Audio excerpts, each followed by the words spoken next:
നമസ്കാരം സുഹൃത്തുക്കൾ, ഗാർഡനൊക്കെ ചെയ്യുന്നവർക്ക് വേണ്ടി വളരെ ഉപകാരപ്രദമായൊരു ഡ്രിപ്പർ എമിറ്റർ പരിചയപ്പെടുത്താൻ വേണ്ടിയിട്ടാണ് ഞാൻ വന്നിട്ടുള്ളത്. ഇത് നമുക്ക് വാട്ടർ കൺട്രോൾ ചെയ്ത് വെക്കാനും പറ്റും.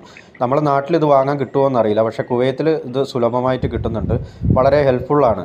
ഇത് 2 പാർട്സായിട്ട് തന്നെ ഇവിടെ വാങ്ങാൻ കിട്ടുക. സ്റ്റിക്ക് ബോയിലർ ഹെഡും സ്റ്റിക്ക് ബോയിലർ മെമ്പറും വാങ്ങിയതിന് ശേഷം ഇതുപോലെ നമ്മൾ യോജിപ്പിച്ച് വെക്കാറാണ് പതിവ്. അതുപോലെ തന്നെ മെയിൻ ലൈനിൽ നിന്നും 12 mm പൈപ്പാണ് ഇതിലേക്ക് ഫിക്സ് ചെയ്ത് കൊടുക്കാറ്. അതിനുള്ളൊരു ത്രെഡും ഇതിൽ തന്നെ ഉണ്ടാവും. ഇത് പഴയൊരു ഡ്രിപ്പർ തന്നെയാണ്. മുമ്പ് ഇവിടെ ഒരു ചെടി ഉണ്ടായിരുന്നു. അപ്പോൾ ഫാമിലേക്ക് ഒരു വണ്ടി വന്ന് റിവേഴ്സ് എടുത്തപ്പോൾ പഴയ ചെടി നശിച്ചു പോയി. അപ്പോൾ അതേ സ്ഥാനത്ത് തന്നെ പുതിയൊരു ചെടി നടാൻ വേണ്ടിയിട്ടാണ് ഞാനിത് സെറ്റ് ചെയ്തെടുക്കുന്നത്. 3/4 ഇഞ്ച് പൈപ്പാണ് ഞാൻ മെയിൻ ലൈനായിട്ട് ഉപയോഗിക്കുന്നത്.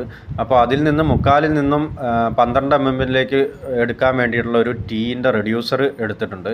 ഇത് 1 ഇഞ്ചിൻ്റെയും കിട്ടും, 1/2 ഇഞ്ചിൻ്റെ ഉണ്ട്, 3/4 ഇഞ്ചിൻ്റെ എല്ലാം. ഏത് സൈസാണ് പൈപ്പ് വേണ്ടത് അത് നമുക്ക് കടയിൽ നിന്നും വാങ്ങാൻ കിട്ടും. ഇതിൽ ടീയിൽ ത്രെഡ് ഉള്ളതുകൊണ്ട് നമ്മൾ ജസ്റ്റ് ഇങ്ങനെ തിരിച്ച് വെച്ചാൽ മാത്രം മതി.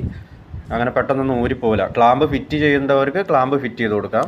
അതിനുശേഷം 12 mm പൈപ്പ് എടുത്ത് ഡ്രിപ്പറിലേക്ക് കണക്ട് ചെയ്ത് കൊടുത്തതിന് ശേഷം നമുക്ക് എത്ര ദൂരത്തേക്കാണോ ഡ്രിപ്പർ കൊണ്ടുപോകേണ്ടത് അത്രയും ദൂരത്തേക്കുള്ള അളവ് എടുത്തതിന് ശേഷം കട്ട് ചെയ്ത് നമ്മളെ മെയിൻ പൈപ്പിലെ ടീയിലേക്ക് ജോയിൻറ്റ് ചെയ്ത് കൊടുക്കാം. ഇത് തീരെ ചെറിയ ചെടികൾക്കല്ല കേട്ടോ, അത്യാവശ്യം വലിയ ചെടികൾക്ക് വരെ നമുക്ക് ഉപയോഗിക്കാൻ പറ്റുന്ന ടൈപ്പുള്ള ഒരു ഡ്രിപ്പറാണ്. പിന്നെ ഇതിൻ്റെ റേറ്റ് ഇവിടെ 1 രൂപയ്ക്ക് ഏകദേശം 5 ഡ്രിപ്പർ വെച്ച് കിട്ടുന്നുണ്ട്. നാട്ടിൽ എത്രയാണെന്ന് എനിക്ക് കറക്റ്റായിട്ട്. ഇവിടെ 1 HP മോട്ടറിൽ ഏകദേശം 30 ചെടികളോളം സെയിം ടൈമിൽ നനച്ചെടുക്കാൻ സാധിച്ചിട്ടുണ്ട്. പ്രഷറൊന്നും അങ്ങനെ കുറവൊന്നും വന്നിട്ടില്ല. അതുപോലെ ഇതിൻ്റെ മെയിൻ യൂസ്ഫുള്ളായിട്ട് തോന്നിയിട്ടുള്ള ഇതിൽ ഒരു അഡ്ജസ്റ്റബിൾ ഉണ്ട്. നമ്മളെ വാട്ടറിൻ്റെ ക്വാണ്ടിറ്റി നമുക്ക് അഡ്ജസ്റ്റ് ചെയ്ത് വെക്കാൻ പറ്റും. ചെടിക്കനുസരിച്ച് കൂടുതൽ വെള്ളം വേണ്ട ചെടികൾക്ക് കൂടുതലായിട്ട് ഓപ്പൺ ചെയ്ത് വെക്കാം, കുറവുള്ള ചെടികൾക്ക് കുറവായിട്ട് അഡ്ജസ്റ്റ് ചെയ്ത് നമുക്ക് വെക്കാം.